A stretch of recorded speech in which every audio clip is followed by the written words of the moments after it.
శ్రీమాత్రే నమః. ధనుసు రాశి వారికి క్రోధినామ సంవత్సర శుభాకాంక్షలు. మూల, పూర్వాషాఢ, ఉత్తరాషాఢ, ప్రథమార్థం ఏ విధంగా ఉండబోతోంది 2024 నుంచి 2025 వరకు అనే విషయాన్ని మనం ఇప్పుడు తెలుసుకుందాం.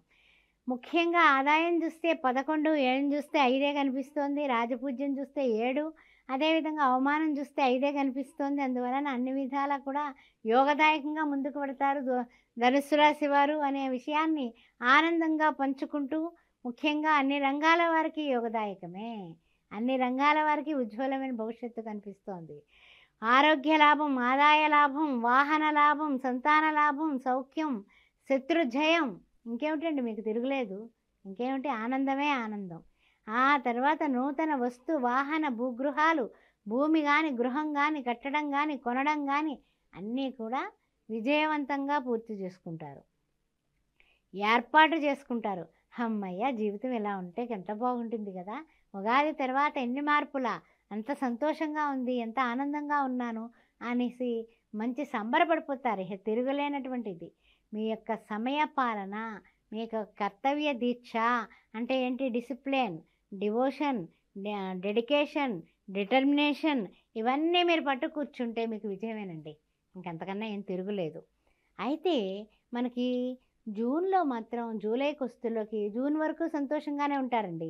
జూన్ నుంచి కొంచెం చిన్న చిన్నగా ఇబ్బందులు, అంటే అధికమైన ఆదాయానికి మించిన ఖర్చులు చేస్తాం వల్ల సెల్ ఫోన్ లాంటివి పోగొట్టుకుంటారు, గుర్తుపెట్టుకోండి.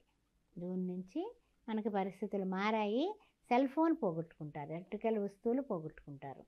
ఆ తర్వాత ఇంకా కొన్ని విషయాల్లో ఏంటంటే కనుక చిన్న చిన్న తగాదాలు మీ ఆలోచనల్ని ముక్కలు చేస్తాయి. మీ ఆలోచనల్ని ఏదో మీరు ఆలోచించుకుని పెడతారు, అవతల వాళ్ళు ఎడ్డం అంటే తెడ్డం అంటారు, దాంతో గొడవలు వస్తాయి. దానివలన మీరు కొంచెం నిరాశ పడతారు, స్వల్ప అనారోగ్య పరిస్థితులను ఎదుర్కొంటారు. పెట్టుబడులు కూడా ఆచితూచి పెట్టాలి, కళ్ళు మూసుకుని పెట్టుబడులు పెడితే నష్టపోయే కార్యక్రమం కనపడుతుంది. అదేవిధంగా ఆదాయాన్ని మీరు ఆదాయంతో పాటు ఆత్మవిశ్వాసం కూడా మీరు పెంచుకుంటేనే మీరు ఉన్న స్థితి నుంచి ఉన్నత స్థితికి వెళ్ళగలరు. అంతేగాని ఆటంకాలు వచ్చాయి కదా అని మీరు ఆగిపోతే మీరు ఎక్కడ వేసిన గొంగళి అక్కడే ఉన్నట్టుగా ఉంటారు. ఆ విషయాలు గుర్తుపెట్టుకోండి. పెట్టుబడులు విషయంలో జాగ్రత్త ఎలా అయితే పడతామో, కుటుంబంలో కూడా కొన్ని మాట పట్టింపులు, చిరాకులు, పరాకులు వచ్చేటటువంటి అవకాశం ఉంది. భార్యాభర్తల మధ్య కూడా కాస్త వాదోపవాదాలకు వెళ్లకుండా ఉండడమే చెప్పదగిన సూచన. చూసినట్లయితే కనుక మళ్ళీ జూన్ జూలైలో కాస్తంత నలుగుడు కార్యక్రమం ఉంది. ఆగస్టు మధ్యలోకి వస్తులోకి కాస్త పరిస్థితులు మనకు అనుగుణంగా మారుతాయి. కుటుంబంలో ఉన్నటువంటి అనారోగ్య పరిస్థితులు అన్నింటినీ కూడా మీరు అధిగమించి జాగ్రత్తగా అందరినీ కూడా ఒక తాటి మీద నడిపించడానికి సాయశక్తులుగా మీ సమస్యలకు మౌనమే ఎక్కువ పరిస్థితుల్ని గెలవగలమన్నది మీరు నేర్చుకొని మీరు ఆచరణాత్మకం చేస్తారు. అప్పుడు ఆగస్టు నెల మధ్యలోకి శుభకార్యాలకు వెడతారు, బంధుమిత్రులను కలుస్తారు. చక్కగా కొన్ని విషయాల్లో మిమ్మల్ని అవతల వాళ్ళు కూడా పొగడ్తలతో ముంచెత్తి కొన్ని విషయాల్లో శుభకార్యాలకు వెళ్ళడం వల్ల కొంతవరకు కలిసి వస్తుంది అని చెప్పచ్చు. కానీ స్నేహితులు మీ చేత దుబారా ఖర్చులు చేయించడం వల్ల ఆర్థికంగా నష్టపోతారు ఆగస్టు నెలలో. అదేవిధంగా ఉద్రేకం ఎక్కువ అవుతుంది, ఆర్థికంగా రాణింపు ఎప్పుడైతే ఉండదో కోపాలు, తాపాలు, చిరాకులు, పరాకులు ఎక్కువైపోతాయి. మధ్యవర్తిత్వాల వల్ల కూడా ఇబ్బందులు పడతారు.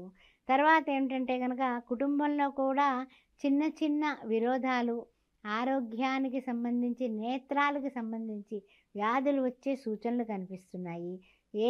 ఈ విధంగానే స్పెక్యులేషన్స్ జోలికి వెళ్ళకండి. సెప్టెంబర్, అక్టోబర్ విషయాల్లో, నవంబర్ విషయంలో కూడా కొంచెం జాగ్రత్తగానే ఆచితూచి ఉండండి. సమస్యలు మౌనంతో అధిగమించండి. విద్యార్థులు పునరుచ్చరణ అంటే తిరిగి చదవడం వల్ల కానీ వీళ్ళు మంచి మార్కులతో పాస్ అవ్వలేరు, ఆ విషయంలో శ్రద్ధ వహించండి. తీర్థయాత్రలు, తర్వాత దైవ దర్శనాలు మీకు కలిసి వస్తాయి. మీకు డిసెంబర్కి వస్తులోకి కొంచెం ఆర్థిక పరిస్థితులు కాస్తంత ఊరట అనేది కలుగుతుంది. నింపాదిగా మబ్బు తెరలు విడినట్లుగా మన యొక్క ఈ యొక్క సెప్టెంబర్ నుంచి పడినటువంటి 4 నెలలు నలుగుడంతా కూడా కాస్త తగ్గుముఖం పడుతుంది డిసెంబర్ వస్తుల్లోకి. సమస్యలను జయించాలంటే ఆర్థిక పరిస్థితులు బాగుపడాలి. అందుకు ఆర్థిక పరిస్థితుల మీద పోరాటం కొనసాగిస్తారు. మీ ధైర్యమే మీకు శ్రీరామ రక్షగా పని చేస్తుంది. ఆ విషయం నిజం. అయితే జనవరి నెల వస్తుల్లోకి చూసినట్లయితే గనక 2 పంటలకి కూడా రైతులకి దిగుబడి బాగున్నప్పటికీ కూడా రుణభారాలు ఎదుర్కొంటారు. ఇప్పుడు ఈ కాలంలో పెట్టుబడులు ఎక్కువైపోతున్నాయి, రుణాలు అధికమైపోతాయి. అందువల్ల దిగుబడి ఉన్నప్పటికీ కూడా ఆ అప్పులు తీరుస్తుల్లోకి వీళ్ళ దగ్గర ధనం కాస్త తగ్గిపోతుంది. అందువలన రైతులు ఈ విషయంలో జాగ్రత్తగా ఉండడం చెప్పదగిన సూచన. తర్వాత చిన్న తరహా అనుకూలత. జనవరి కొత్త సంవత్సరంలో చిన్న తరహా అనుకూలతలో ముందుకు సాగుతారు. తర్వాత ఏంటంటే కనుక రుణాలు శాంక్షన్ అవుతాయి కానీ ప్రభుత్వ అనుమతులకి లేట్ అవ్వడం వల్ల మీకు రుణ భారం కొంచెం పెరుగుతుంది. కానీ ఏంటంటే టైం తీసుకుని అప్పుడు అప్పులు తీర్చుకోవడానికి పరిస్థితులు బాగుంటాయి. విద్యార్థులు టార్గెట్ పెట్టుకోండి, మర్చిపోకండి. వృత్తి, ఉద్యోగాలు, వ్యాపారంలో ఫిబ్రవరి నెల మధ్య భాగానికి కాస్త సమస్యలు ఒక్కొలిక్కొస్తాయండి. హమ్మయ్య అనుకుంటారు. ఇహ తర్వాత చూసినట్లయితే కనుక ఆ అవసరాలకు సరిపడా ఆదాయం వచ్చి క్రయ విక్రయాది విషయాల్లో మీకు అనుభవజ్ఞుల సలహాలు తీసుకుని మీరు ముందుకు పెడితే తప్పనిసరిగా విజయం సాధిస్తారు. ఇంకా మార్చి నెలలోకి వస్తుల్లోకి మీకు మార్చి నెలకు వస్తుల్లోకి కొంచెం పట్టుదలతో అన్ని రంగాల్లోని కొంచెం చికాకులు ఎదుర్కొంటారండి. తర్వాత చూసినట్లయితే లక్ష్య సాధనతోటే విద్యార్థులు చదివితేనే మంచి లక్ష్యాన్ని, గోల్ని చేరుకోగలరు. ఆదాయ వ్యయాలు అంచనా వేసుకునే ఖర్చు పెట్టుకోవడం మంచిది.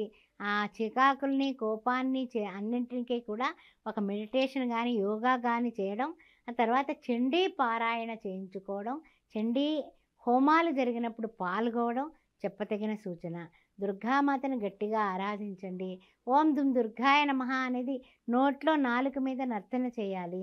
దత్త చరిత్ర పారాయణం, ఉమామహేశ్వర చరిత్ర పారాయణతో భార్యాభర్తల మధ్య అన్యోన్యత ఏర్పడుతుంది. తప్పనిసరిగా మీరు గురువారం నాడు అన్నదానం చేయండి. ఓం శ్రీ మాత్రే నమః.